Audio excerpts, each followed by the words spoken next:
I'm Sarah Kendzior, the author of the bestsellers The View from Flyover Country and Hiding in Plain Sight, and of the book They Knew: How a Culture of Conspiracy Keeps America Complacent.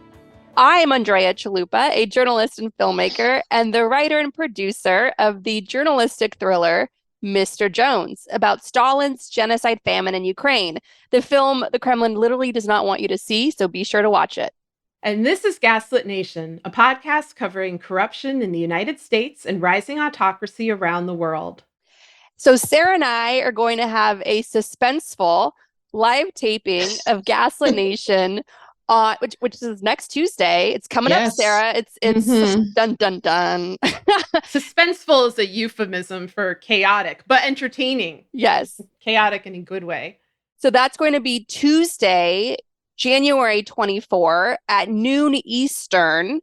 That's when we typically record. And I want to put this out there, Sarah. Over the history of our show, we've been around for 5 years now, knock on wood. I always throw stuff at her like in the middle of recording. And so my proposal is this, that you and I get on early as we normally do, like 11:45 a.m. and figure out what we're going to talk about. And any of the early birds who want to watch the show can witness that, see what it's like, how Sarah and I just throw stuff at the wall, throw stuff at each other, and then punch the record button and just go for it. It's like every recording of Gaslit Nation is like that moment in Thelma and Louise where they just gun it. Yeah, it's the eternal Cliff. It's the Cliff gif just playing on a loop. All right, so yes, if you want to witness that. And then there's more. Okay, so then we're going to hit the record button whether we're ready or not at noon sharp, right? Because people have things to do. And we're going to record, and then when we're done, we're normally done when either Sarah says something that really hits it home or I do. It's just something that just comes up organically. And then once we get that moment, we call it the money shot. No, we don't. But I'm like, you're literally making this up. Okay, go on. Then once we're done, then we'll do a Q&A, a live Q&A. So the event will go from noon to 1:30 Eastern. We'll stick around and answer questions as long as folks have questions. But for those early birds who want to see that awkward moment where Sarah and I fumble through, like, what do you got? What do you got? You know, that sort of thing. That will start at 11:45 a.m. Now, to get tickets to this, it's going to be for our supporters who keep the show running so we can, have everything we need, the resources to keep our team together and chug along and fight the good fight. It's for the Democracy Defender level and higher folks on Patreon. So you can get a ticket to this live taping by supporting the show on our Patreon, and you can just visit Patreon, patreon.com/gaslit, patreon.com/gaslit to sign up at the Democracy Defender level or higher. And shortly before we open up the Zoom room, Sarah and I will be joining you all at this exact same moment. We'll put out to our Democracy Defender level and higher folks the Zoom information, like shortly before we record on the morning of Tuesday, January 24th. So you can sign up for that at patreon.com/gaslit, GASLIT, patreon.com/gaslit, and wish us all luck. It's going to be, like I said, suspenseful, not for you, but for us. So, and we're going to get through it together. Yes. All right. Well, we have a lot to talk about today. The main subject I'm going to get into is the special counsel, the second special counsel, appointed to investigate Joe Biden. So we have dueling special counsels. And we have been criticizing this DOJ for a very long time. You can go back to, I think, February 2021 and March 2021 to find, our first exposés into Merrick Garland and his corruption and his background. We did so many of them that we, combined them into a montage show. Anyway, so we've reached a kind of apex with this. And I think a lot of folks are, confused and worried about what's going on. There are many reasons for that, and I'm going to just get into them now. So first, a timeline of what has happened with Joe Biden and these classified documents. On December 20th, Biden's personal attorneys inspected the garage at Biden's home in Delaware and identified what they said was a small number of potential classified records. They told the DOJ, and Biden's team turned over the documents to them. On January 9th, Biden's team announced that even more documents were found at the Penn Biden Center, which is a think tank in Washington, D.C. On the 12th, Biden's team announced that even more documents were found back in his Delaware garage. And on that day, Merrick Garland appointed a special counsel, Robert Hur, to investigate Biden. And later, Andrea will tell you a bit about him. And then on the 14th of January, the White House announced that 5 more pages of the documents were found. So, what is going on here? Well, the most important thing to know is that this is not about Trump or Biden. This is about the DOJ and their unwillingness to confront elite criminal impunity. This is about the DOJ's willingness to abet elite criminal impunity because they are complicit as an institution. And it is through their assistance that a crisis of national security and sovereignty has been allowed to fester for a long time. This is just the latest chapter in an ongoing disaster book. The second thing to know, Merrick Garland does not want to hold Trump accountable for anything. The Mar-a-Lago raid, which you may remember Trump announced in advance, he hinted at it on his social media account. He posted August 8th with this sort of dire picture. And then he was the one who afterwards was providing the most information about what happened. The Mar-a-Lago raid tested the limitations of the public and the ability of DOJ propagandists to make excuses of Garland.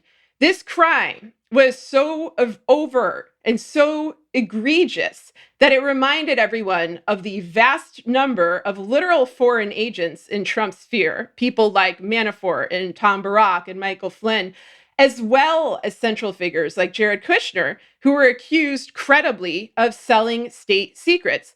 They were reminded that Merrick Garland had been in his position as Attorney General and had done absolutely nothing about any of these ongoing national security threats and had indicted no one, much as he failed to indict any of the organizers of the January 6th attack and attempted coup. And that group of people overlaps very much with the group of foreign agents and foreign assets who I just named. So this is a very damning moment for the DOJ when, true to form, they failed to act. The third thing to know, we've gone over this many times on Gaslit Nation, and it's also documented in my book, Hiding in Plain Sight. The FBI, Trump, and transnational criminal organizations have been in a mutually beneficial relationship that spans over 40 years. At this point, Donald Trump likely has more leverage over the US government than they do over him. He knows what crimes the US government has carried out because he or people in his orbit, lifetime friends like Roger Stone or mafia associates like Felix Sater, for example, were involved in them or were witnesses to them.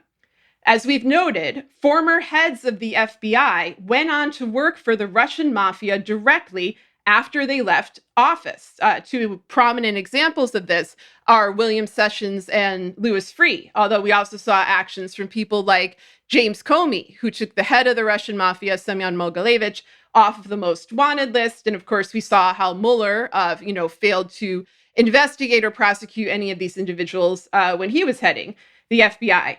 And this is information that is no longer really covered in the media and tends to not really be widely known. Most people know about the dark side of the FBI when it comes to domestic abuses of power, things like COINTELPRO, other attacks on civil rights, trying to get Martin Luther King to kill himself, attacks on privacy, surveillance of private citizens. But they do not know the extent to which the FBI has been embedded with organized crime. In particular, the Meyer-Lansky syndicate to which Trump and his operation appear to be an heir. And you can trace that lineage back through Roy Cohn and others.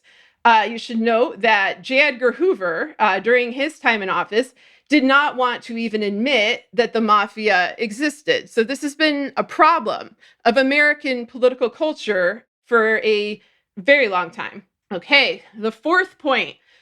Merrick Garland who was trained by corrupt operative Jamie Gorelick, and we've gone over her record many times. This sort of modern day Roy Cohn, who I guess most pertinent to this point was Jared Kushner's quote unquote ethics lawyer and got him into the White House, where he was able to access national security secrets. Merrick Garland has been searching for a pretext to not indict Trump for the entire time he has been Attorney General. Garland was appointed by Biden precisely because he would not indict Trump, given his connections to Gorelick and the fact that they overlap so much with the Trump circle. It's notable that Garland was suggested by Mitch McConnell back in 2017. He was praised by Joseph DeGenova, another Trump attorney. And he was also, somebody vouched for by Alan Dershowitz, and then of course by Gorelick, was his lifelong friend, mentor, person who appointed him to the Clinton administration. And she herself is a protege of Gorelick. So he is part of this circle. The problem that Merrick Garland has had is it's very difficult to come up with a reason why Donald Trump should not be indicted, considering he's been committing a litany of crimes and confessing to them for about half a century. So the DOJ propaganda team came up with QAnon-type platitudes about secret plans and secret saviors and the need for endless patience. They also deployed a Merrick Garland propaganda template in the mainstream media. This is a template that they've been using since 2010, when operatives were first trying to install Garland into a position of high power. Among those they considered for him was head of the FBI and also Supreme Court. They tried that one again in 2015. Months ago, I wrote on Twitter that I can tell you what will be in any Merrick Garland article before it's published, because it has these three qualities. It has quotes from Jamie Gorelick, who shapes the coverage. It has a false portrayal of Merrick Garland as someone deeply involved in prosecuting Timothy McVeigh. He was not actually involved in this. This is a lie. The actual prosecutor of the case was Joseph Hartzler. And you will see things like the use of the word cautious as a euphemism for cowardly, which is what he is, cowardly and complicit. These puff pieces emerge whenever the public starts to see that complicity clearly. For example, when people were starting to get upset about the lack of action over the Mar-a-Lago documents, The Atlantic dropped a puff piece on Merrick Garland with all of these qualities. And this week, Politico dropped one because, of course, people are concerned about both of the special counsels. And, they follow the template. They're as interchangeable as Garland's bot-brained cheerleaders. And, you should really be concerned about the pervasiveness of these lies and the collusion between the state and the media in spreading them. Yeah. So anyway, that's a side note. I'm going to get back to the Biden documents. We have seen over the years how the media tries to both sides every issue as a way of playing down the severity of threats. In this case, the threat that Trump and his crime cult pose. They do this to relieve themselves of their own complicity because they have long treated a mafia authoritarian threat as entertainment, using Trump for their own greedy purposes or arrogantly asserting that he would be caught. They do not want to look at the decades-long interconnected networks that birthed this crisis. Networks that initially coalesced around Iran-Contra in the late 1980s, which is why you see so many players from around that time, most notably Bill Barr. The emergence of national security files held seemingly illegally by Biden allows the media to create a both sides narrative, much as they did with Hillary Clinton's emails in 2016. But perversely, it also allows the DOJ to attempt to do this. And that is the end game here. That is why Garland jumped to appoint a special counsel to investigate Biden while refusing to investigate Trump for 2 years, and then belatedly appointing a special counsel to investigate two of Trump's major crimes, the theft of classified documents and the insurrection, which is ongoing and now has been exported to Brazil, that Garland should have looked at himself. All right, so then let's talk about The future here, what comes next? There are two possibilities. One is that the DOJ decides to drop both the Biden and the Trump document cases. This is the one that I think Garland is shooting for here. First, I want to note that these cases are not remotely equivalent, despite the both sidesing in the media. Biden and his team turned over the documents promptly. And while I do not like Joe Biden, he is not a career mafioso who launched a coup against his own country, surrounded himself with foreign agents, and is still surrounded by people who illegally sell or trade US intelligence. He's simply not a threat in the same way. The Trump situation is far more dangerous. The biggest way in which Biden is a threat right now, at least in terms of politics, is that he does not want to prosecute Trump. He does not want to prosecute Trump and does not want Garland to prosecute Trump, both because he's scared of Trump's transnational mafia network, but also because there is overlap between Trump's mafia network and his own corrupt network within the Democratic Party. Jamie Gorelick is the most relevant example, but there are plenty more. The Democratic Party is deeply corrupt, and its leaders are funded by the same oligarchs and oligarch proxies who are funding the GOP. Like everyone's freaking out right now about George Santos being funded by the oligarch Vexelberg, but and by his proxy Andrew Intrater, but another proxy, Len Blavatnik, has been funding Pelosi, the DCCC, and also Republicans like Kevin McCarthy for about a decade. So that oligarch money has been rolling in, that mafia money has been rolling into both parties, and they do not want any of this to come to the attention of the American public. They want a very narrow version of this story to be told, one that benefits their fundraising and cloaks their complicity, but we know what they've done. And so that's one possibility, that both cases get dropped. The other possibility, and I think this is likely, regardless whether Garland drops the cases, is that this document alleged theft will be used to launch impeachment hearings against Biden by the House GOP. We knew that these impeachment hearings were going to happen from the moment that the GOP took the House. It was only a matter of what charge the GOP would come up with and whether that charge would have any basis in reality. And it turns out this one does. There is a there. However, there's some things that kind of make you raise your eyebrows. The timing of when they found these documents shortly after the GOP took the House is enormously convenient, especially considering that the documents have been apparently lying around in Biden's residence and in this think tank since he was the vice president under Obama. So that's interesting. And so, here's a scenario that I'm worried about. Most people assume the GOP is going to impeach Biden on something, probably this, maybe something else. And then afterwards, the Senate will not convict because the Senate is majority Democrats and you need a 2/3 vote. So very similar situation to what happened with Trump.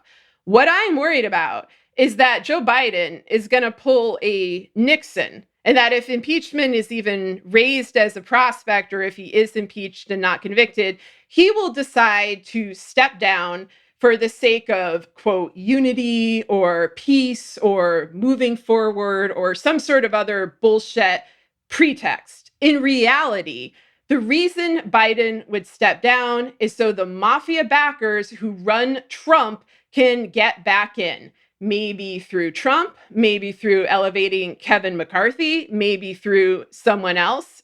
But they do not want any kind of break in their power and in their plan.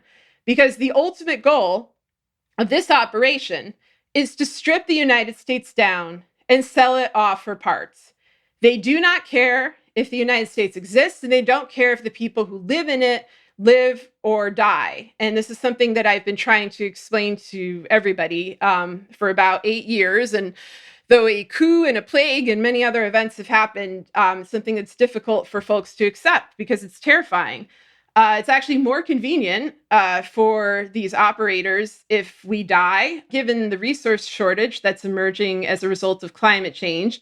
And this is, also one of the reasons that both the Biden and the Trump administrations have refused to take meaningful action to counter COVID or to do anything about long COVID. This is also why Biden let a violent attack on the Capitol go unpunished and kept on accomplices like Chris Wray at the FBI or Louis DeJoy in the Postal Service, both of which he could remove. I believe this is also why, the Democrats of New York, the state that is currently the nexus of the American corruption crisis, why they threw the House race, allowing the GOP to swoop in and take power. And, Andrea has described how they did that in previous episodes. We're probably going to be talking about that more in the future. I'm going to link to those episodes in the show notes because I know this is quite a claim. But it's a long story and it's a true story. My point here is Biden is not in power to protect the United States. He is in power to allow the GOP and their billionaire backers to destroy it. He is a placeholder president between an emerging autocracy and an entrenched autocracy, one that on some level craves internal collapse. Biden is not the architect of this plot. He is not someone who was involved in its design, but he is an accomplice. I'm getting to the end, I swear. This is like the Martin Luther of Biden era corruption treaties here. All right, point number 9. This goes with what I just said. It's important for you to understand the Democratic establishment, what we at Gaslit Nation have been calling Vichy Democrats. They are not trying to win anything. They were surprised when they won the 2020 election. And immediately, 2 rotating villains, Manchin and Sinema, appeared to stop the Democrats from passing any meaningful policies, in particular, voting rights. And so you need to look at the big picture. A party that does not go out of its way to contain coup plotters or to protect voters is not one that cares if the country survives, since the foundation of the nation hangs on those rights. It apparently is not really one that seems to care if its party survives, at least as a liberal progressive force. And so it's therefore possible that Biden simply departs and allows the GOP to formalize the power that they've been wielding, even while the Democrats held the House, Senate, and the presidency. And of course, they have more now that they have the House. If you look back at what the GOP has been doing for the past 3 years, they had a plan. The first part of the plan was to hijack the judiciary. That was one of the reasons they put in Trump to be their steamroller. It was to hijack the judiciary and fill it with far-right partisan extremists. And this is, a long-sought goal of the GOP. It's why they've spent billions of dollars pursuing it since the 1970s. They achieved it in 2020 with the Trump-appointed Supreme Court takeovers. The next move, this is what they were doing while the Democrats actually held power, was to win the quote unquote culture war. What people call a culture war is actually a battle for civil rights, but it's framed for the public as a petty feud over human behavior. And so for the past 25 or so years, I'd say liberals were basically winning the culture war. And we saw real gains in matters like LGBT rights. And we saw much more attention to issues like systemic racism, police brutality, the roots of poverty. All of that is being rolled back now. We are in a backlash that has been weaponized on social media and made much worse by the trauma of the pandemic and the exhaustion of the American public.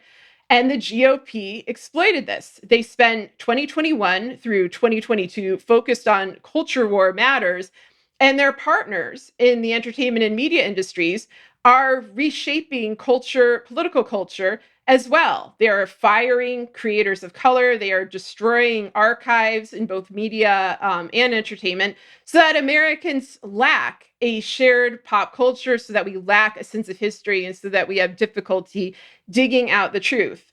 The next step in this was that, of course, they won the House.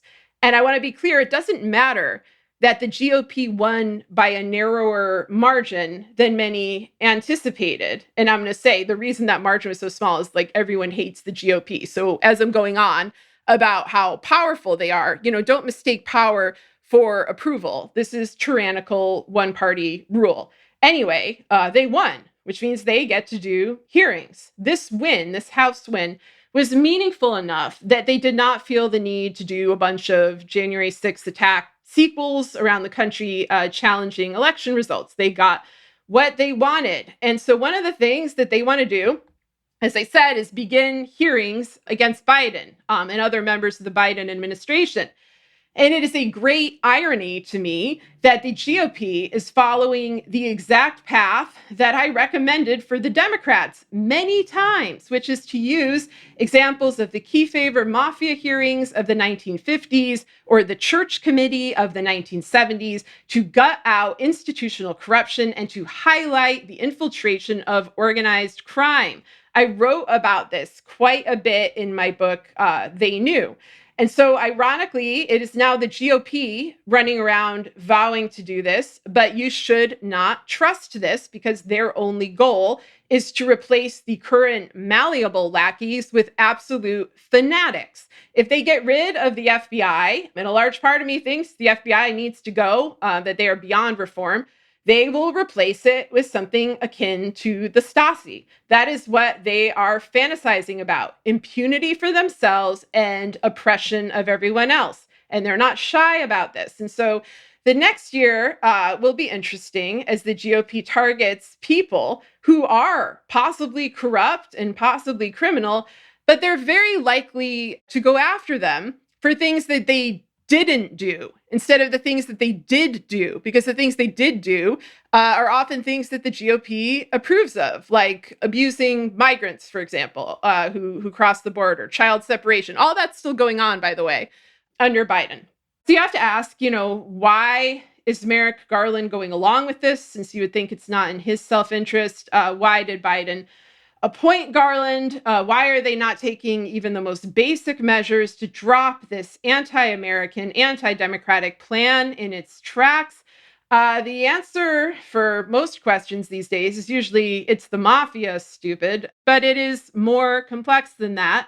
The cold, hard truth is that transnational organized crime and the US government long ago merged, and people like Biden, who have been in power for decades, were witnesses to this, if not outright participants. And so it is the preservation of this system and its secrets that is their foremost agenda, not the survival of our country or the welfare of our people. All right, I will now turn it over to you.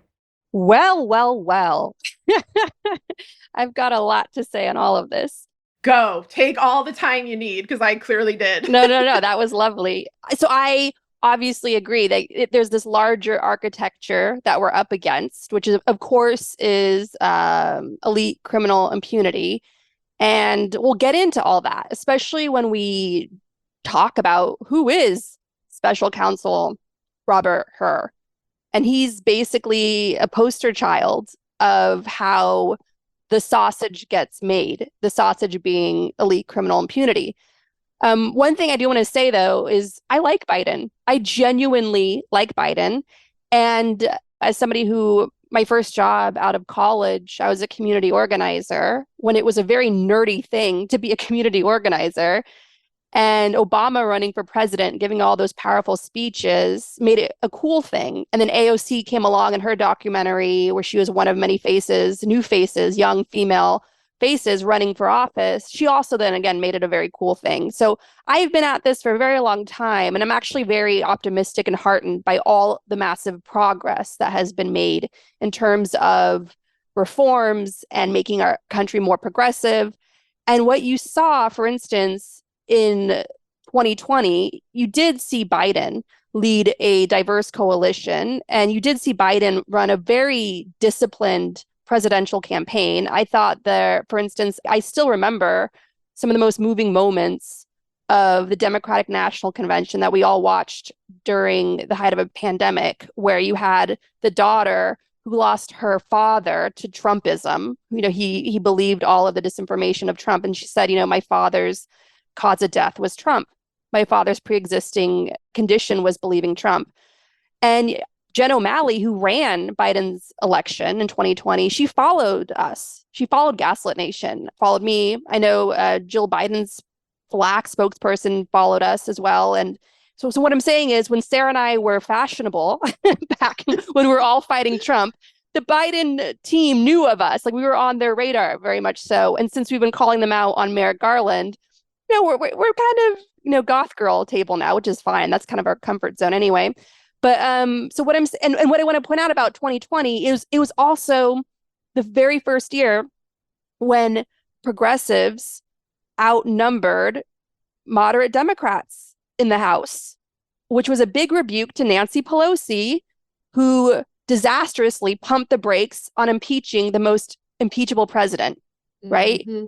And so I just want to say that we've had a lot of big wins. We've had a lot of progress. And the fact that the idiot moderates like Max Rose of Staten Island, who came out with a big statement saying, here's why we shouldn't impeach Trump. The fact that those guys got spanked and the progressives who were calling for justice and were early calling for impeachment right off the bat, because that's what all the Americans wanted, the American public. And also Biden's lowish approval rating, especially going into the midterms.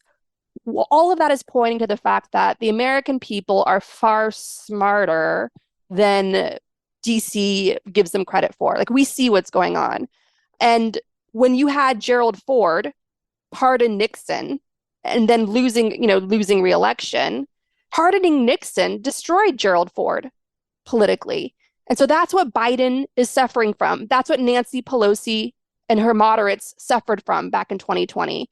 People want justice. The American people overwhelmingly want justice. We want an end to elite criminal impunity. We want reforms. We want to live in a stable democracy. And you're not going to get that with business as usual. And unfortunately, one thing that Biden does suffer from is business as usual because he's been at this for so long. And but he himself personally has evolved. He has come a long way. And even when that whole Tara Reade investigation went on, when Tara Reade made her claim saying that Biden, whatever, gave her a neck massage or came on to her or whatever, NPR, I believe it was NPR NewsHour, did this exhaustive investigation, interviewed something like 75 plus people. And all of those interviews exposed what a fantastic boss Biden was, especially if you were a woman. So I genuinely like Biden. And as somebody who has covered Ukraine, and as I've said on the show in the past, he was right about Ukraine. He used a lot of gaslit nation arguments, telling Ukraine's own parliament, you need to clean up your corruption because the Kremlin is using it against you. And that is why, as we've always said, Ukraine has been a laboratory for Kremlin aggression that they then used on us here in the US. And he was always farther ahead on greater support for Ukraine during the years when Obama and Merkel were pumping the brakes on that. One of the things I do fear very much is, as you pointed out, is that this could lead to Biden stepping down. This could lead to Biden being pressured not to run in 2024. And that's a very dangerous thing. And I don't see, with his age and all that he's been through in life, Biden is a man who personally has withstood a lot of loss. He lost his wife. He lost his children. He lost Beau Biden, in recent years. Biden has been through a lot more than, if he wants to step down and retire, he's earned that right. And what worries me is who comes next, because Kamala Harris, somebody that I was initially excited about, as we all know in the show, I came out the gate endorsing her early. She has the most progressive voting record in the Senate. She's somebody that represents a community in Oakland that has been ahead culturally in terms of community organizing and progressive values. So I really had a lot of faith in her. But since she's been vice president, and I know vice president is sort of an asshole role, there's a really great story where Teddy Roosevelt's enemies tried to neutralize him and get rid of him by trying to force him into becoming vice president. Because you're basically, it's like you're in a straitjacket. You really don't get to flex your own muscle, and you're very contained. So there's a bit of that Kamala Harris is sort of limited to, and that's a very famous trap of the position of vice president. But at the same time, representing this groundbreaking, history-making position as the first woman vice president and the first non-white woman vice president, it is disappointing to see a lack of conviction coming from that role. She should be full-throated crusader for voting rights, and the government pulling out all the stops to bring back whatever we legally can through executive order or whatever is available to us, using the power of imagination and creativity. and legal brain power, just like the criminals, mafiosos, consigliere lawyers do, to protect the voting rights across the country, to strengthen voting rights, to strengthen protections, to strengthen abortion rights, allow abortion on federally owned land in these red states. So Kamala Harris hasn't shown any conviction that we've seen publicly since becoming vice president. She also has had a rotating door of a lot of hires. People don't stick around working for her. And that's not promising. If you're a good boss, if people want to work for you for a very long time, that's a really good sign that you're a good person and that you're going to be a good leader. Just to give a quick anecdote, when I was trying to figure out who to marry when it came to making Mr. Jones, because when you choose a producer for your screenplay, you're entering a marriage. You're going through thick and thin together. And in a meeting with the producer in Warsaw, he put our meeting on hold to take a call from his housekeeper who was in the hospital for some sort of treatment. And he wanted to make sure that she was okay. And I was really touched by that because this is a woman who works for him, and he was like really concerned about her well-being and like supporting her and reassuring her when she was in the hospital, and just like it was very peaceful and pleasant and genuinely concerned for her. And I commented on that, and he said, "Yes, of course. She's like family. She's part of my family. I really, I want to make sure she's okay." And that's how I knew this was the right producer for me. And I was absolutely right because I became part of his family, and he treated me remarkably well, and I felt respected, even though he had decades of experience over me. So I do have concerns that Kamala Harris isn't up for the job of president. She has time to change that. And why should that matter is because we're at war with Russia.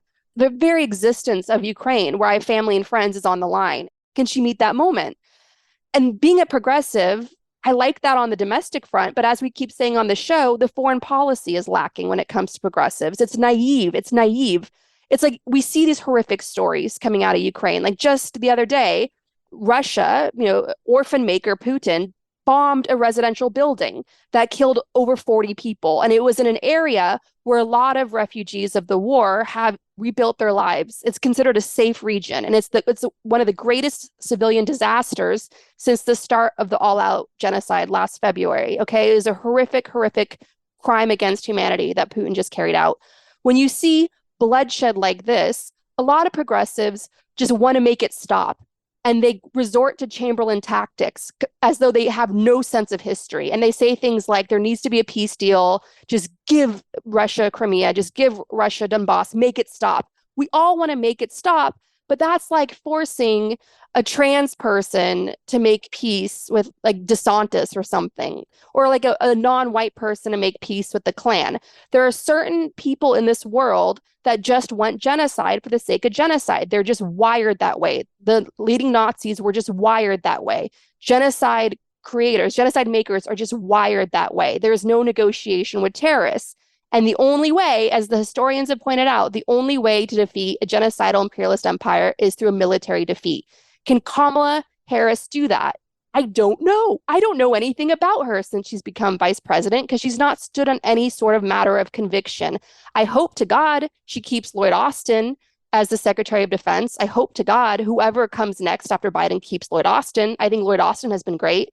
I think Biden has been great. I think Biden has done a lot of fantastic things as president. I think his first 2 years in office has been some of the most productive and extraordinary. I really do. And he was rewarded for that with this remarkable showing in the midterms. At the same time, I understand it was a reactive midterms against the loss of Roe v. Wade and a rebuke of Republican terrorism. I understand that as well. But Biden has generally been very effective as a president.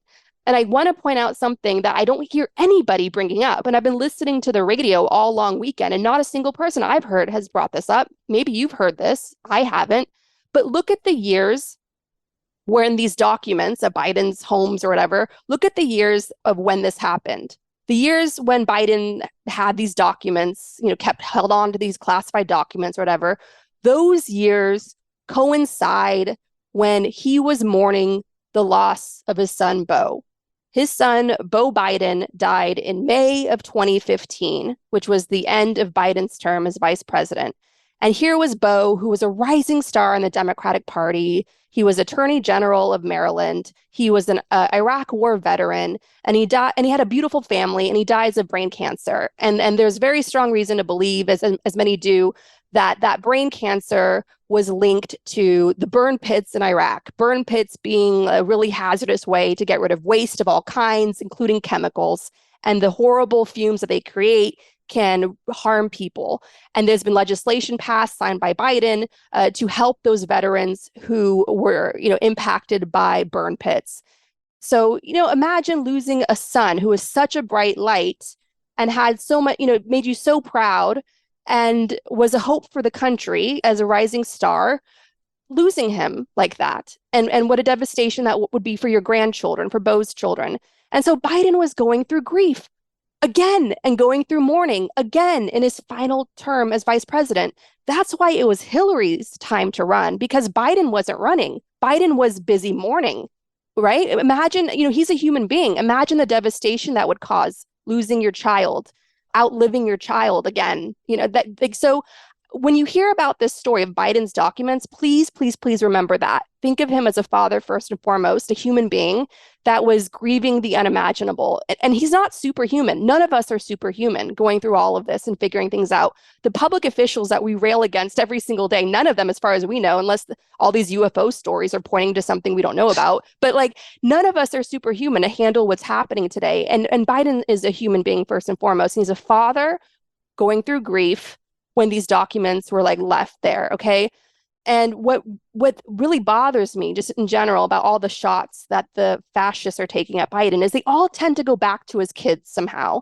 You have Hunter Biden, right, in the laptop. And I thought that was going to be the star of this Congress. But now you have these documents coming up, which I think they're going to jump on, because not only does it score them points against Biden, but it's an equalizer with Trump and his documents, and it muddles the waters there, Sarah, as you pointed out. But it also, the document story also goes back to Biden's child, because these documents, again, got lost when Biden was in mourning. And please, please, please keep that in mind and spread the word on that, because I'm tired of hearing this story all the time and people not pointing that out. And it's weird and tone deaf that they don't. No, I mean, that's an interesting point, and I certainly think you're right to look at everybody, regardless of their position, first and foremost, as a human being and to take account, tragedies they endured. I still have a lot of questions, though, about the documents. Like, it's not, I mean, there is no comparison here between what Biden did or Biden's staff did. It's not completely clear how these documents ended up where they did and why they were found now, and what Trump did repeatedly on a daily basis for 4 years in office, which was, of course, preceded by 30 years of career criminal activity. But, in the end, Biden is responsible for this. He did do this, not with the intention that Trump did, not with this sort of deliberate, I'm going to sell information, I'm going to steal information, that kind of thing, but it's, I don't know. I mean, the jury is out on whether it is a crime. And one of the things that's incredibly frustrating here, and this would be frustrating regardless what he's going to be impeached or investigated for, is that we cannot trust the people doing it. So whether you like Biden like you do, or you don't like Biden like I do, we can basically agree that Biden isn't going to be able to get a fair trial in this government because the government itself is so deeply corrupt. And of course, with the House GOP, it's a fill in the blank witch hunt. It's a Mad Libs court case. They went in, with the intention of impeachment or getting him out of office, and then they're looking for a reason. And then this seems like a much stronger case than the Hunter Biden laptop story, which I also thought, was going to be the topic. Maybe they dropped that one because it didn't have weight, but this does have weight. And as horrifying as it is that he lost his son, I don't think it's going to work, on a legal level to excuse him from that. What I worry about more, honestly, if that's brought up, is cruelty, is the kind of abuses, and that anyone who's lost a child is going to have to watch that play out in this abstracted, manipulative, political sphere. Anyway, I don't know. I mean, all of that, it's like I agree with you on a lot of it. I definitely agree with you on 2020 candidate Biden and the 2020 progressive platform and the spirit of unity and defiance that a lot of us had at that point, which was, of course, tempered with the spirit of fear from COVID and from Trump, who was, plotting a coup in front of our eyes that nobody was stopping. But a wild thing to do is to look back at folks' old tweets or articles, if you can get past the paywalls, or interviews, including the ones we did on Gaslit Nation in spring 2021, where there's absolute outrage that Biden hasn't acted on basic things like prosecuting the coup plotters, firing Christopher Wray, firing Louis DeJoy. God, I'm trying to think what else. Like, and you see people being like, I can't believe it's been 3 months, 5 months, 9 months, a year, blah, blah, blah, that this, incredibly necessary act has not been done. Or I can't believe he hasn't spoken out more forcefully about things like voting rights. And eventually, late in the game, Biden did speak out about things like the need to preserve our democracy. And it's wild to me. This isn't just the de facto mode of an American president to be pro-democracy, but because of Trump and the GOP and the Tea Party and, all of these predecessors, it now is. It's now like a stance you choose. And it's good that he chose it. And, you're right, of course, that he's been good with Ukraine and that there's a grave danger if he leaves, especially if McCarthy or somebody else ends up being the president. If it's not, I mean, I also agree with you on Kamala. I don't know what she would do. That war, will, I don't know, sink into a quagmire, or that Putin will be honestly aided by the Republican Party, because I could envision that too. A giant mess either way. One thing that makes me feel sad about the year to come is that all of these issues, all the little buzzwords the Republicans are now throwing out, accountability and corruption, and saying things like the Biden crime family. It's like they're taking the phrases that, you and I have said and that I've, used in my books, and they're just inverting them, flipping the script. And of course, we've seen them do that before, but we really are in an institutional crisis. These institutions are deeply, deeply corrupt. And within that corruption, they usually favor the Republican Party. They sometimes favor the Democratic Party, but they should be working for the American people. And that's what I don't see at all. I just see personality cults and all of us, the public, treated as an afterthought, meant to suffer and hand over money and get nothing in return. Yeah, absolutely. And I remember when Rod Rosenstein and Barr, the cover-up king, did their big cover-up memo where, the Mueller report was ready. They didn't release it. Instead, they came out with a press conference and released a 4-page memo saying essentially that the Mueller investigation exonerates Trump. And all the big nations' newspapers ran with it, saying the Mueller exonerates Trump.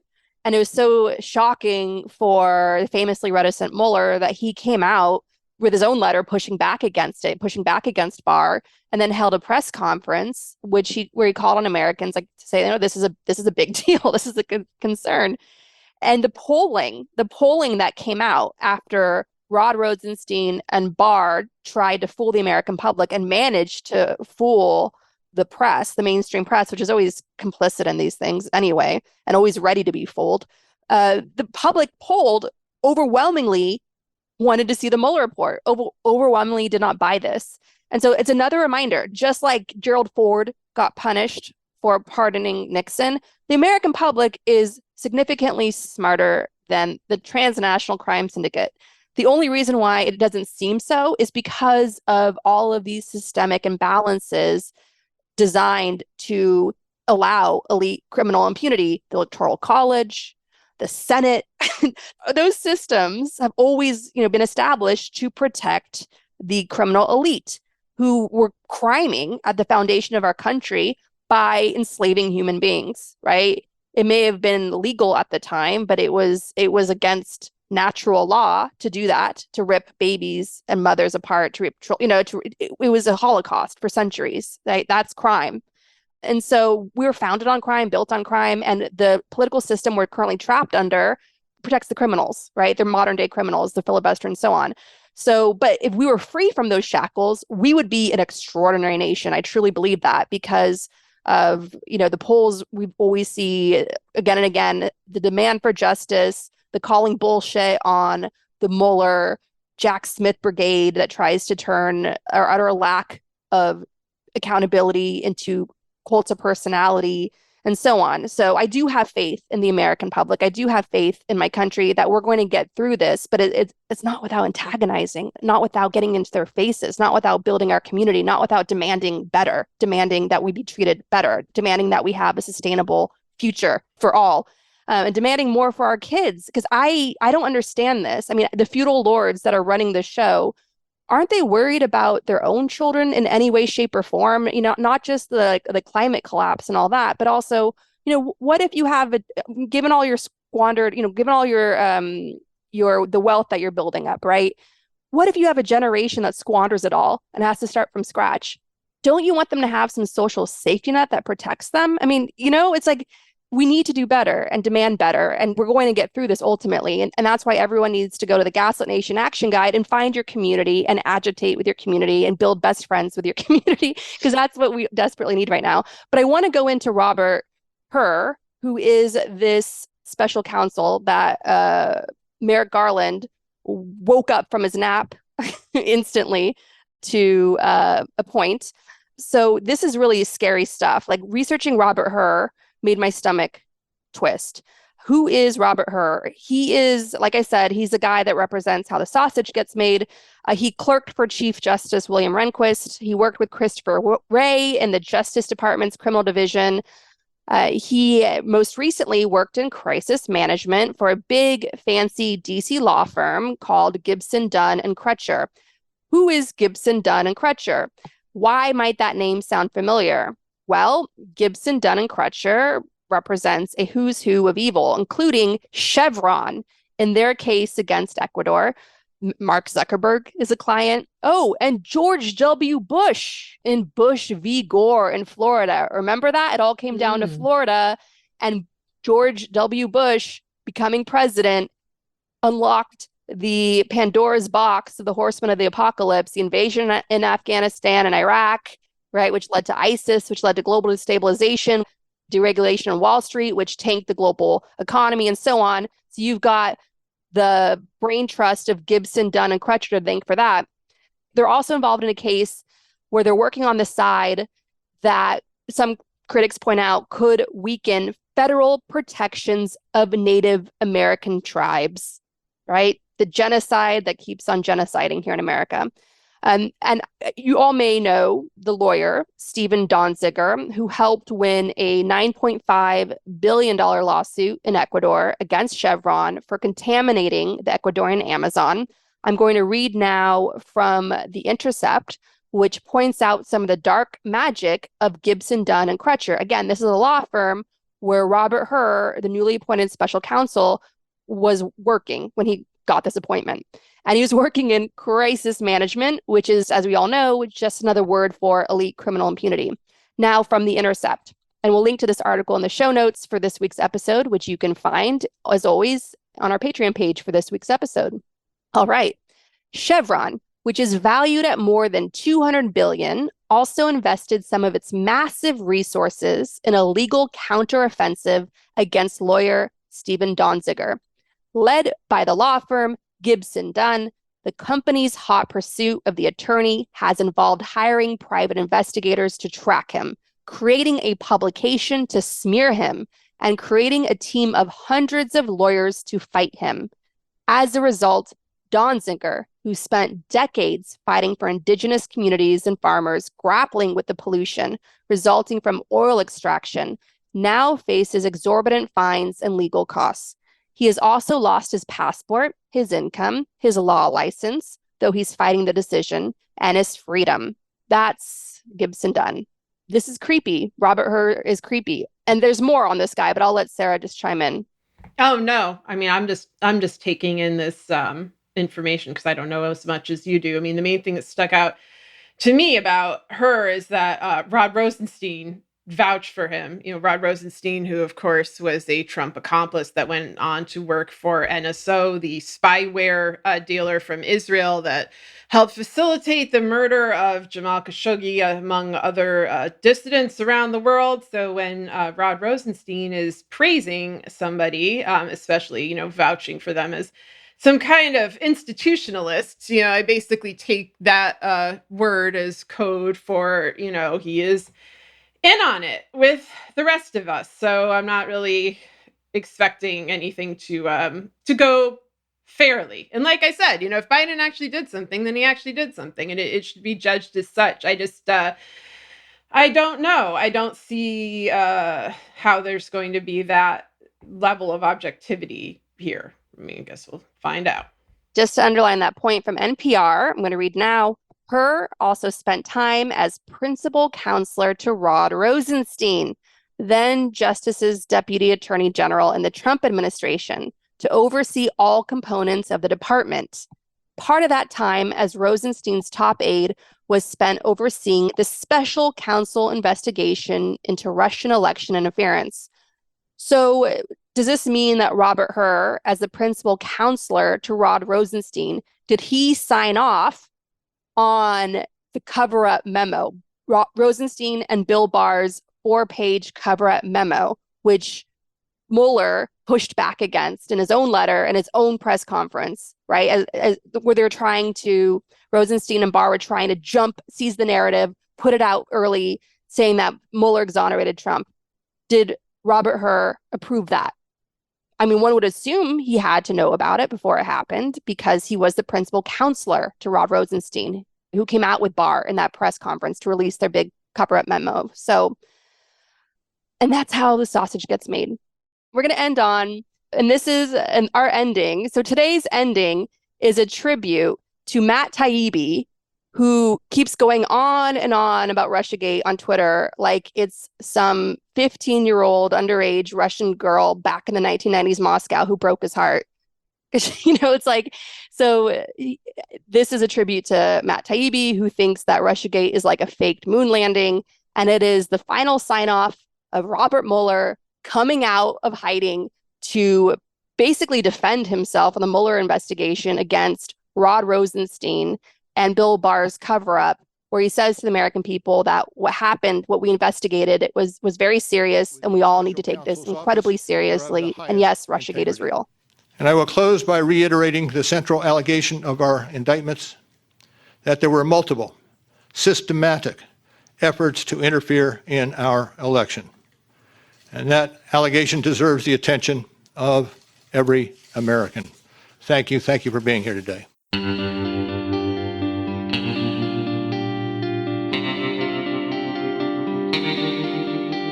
Our discussion continues, and you can get access to that by signing up on our Patreon at the Truth Teller level or higher. We want to encourage you to donate to your local food bank, which is experiencing a spike in demand. We also encourage you to donate to Oil Change International, an advocacy group supported with the generous donation from the Greta Thunberg Foundation that exposes the true cost of fossil fuels and facilitates the ongoing transition to clean energy. We encourage you to help support Ukraine by donating to Rosin for Ukraine at rosinforukraine.org.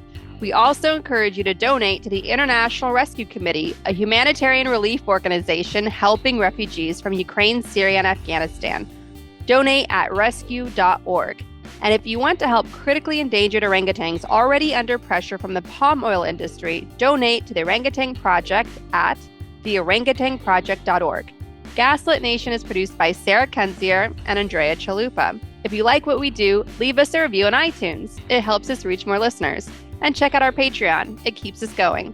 Our production manager is Nicholas Torres, and our associate producer is Carlin Daigle. Our episodes are edited by Nicholas Torres, and our Patreon exclusive content is edited by Carlin Daigle. Original music in Gaslit Nation is produced by David Whitehead, Martin Vissenberg, Nick Farr, Damian Arriaga, and Carlin Daigle. Our logo design was donated to us by Hamish Smith of the New York-based firm Order. Thank you so much, Hamish. Gaslit Nation would like to thank our supporters at the producer level on Patreon and higher. Bootsy Tootsies, Chick Quinn, Lily Wachowski, Sean Rubin, Todd S. Perlstein, Kenny Mayne, John Schoenthaler, Ellen McGirt, Joel Ferran, Larry Gusson, Erica Moore, Karen A. Deal, Nico Phillips, Brian E. Castor, Tatjana Birch, Karen Heisler, Ann Bertino, Chris Bravo, John Millett, David East, Stu, Ida, Ben Wheaton, Joseph Morrow Jr., Julie Matthews, Meganopolis, Mark, Barbara Kittredge, Kevin Womack, Sean Berg, Kristen Custer, Tracy Ash, Ty Gillis, Sharon Hattrick, William Barry Reeves, Emmy, Kevin Gannon, Mike Christensen, Sandra Collins, Katie Masuris, Emily Benning, James D. Leonard, Carol Golstad, Michael Wooldridge, Jason Banky, Marcus J. Trent, Joe Darcy, Ann Marshall, Jeremy Lewis, Joel Newman, Trigve, D.L. Singfield, Matt Perez, Nicole Spear, Brian Juden, Abby Rode, Jans Alstrup Rasmussen, ZW, Kathy Kavanaugh, Sarah Gray, Diana Gallagher, Jennifer Ann Luter, John Ripley, Ethan Mann, Leah Campbell, Lynn Schneider, Jared Lombardo, Karen Humphreys, and Tanya Chalupa. Thank you all for your support of the show. We could not make Gaslit Nation without you.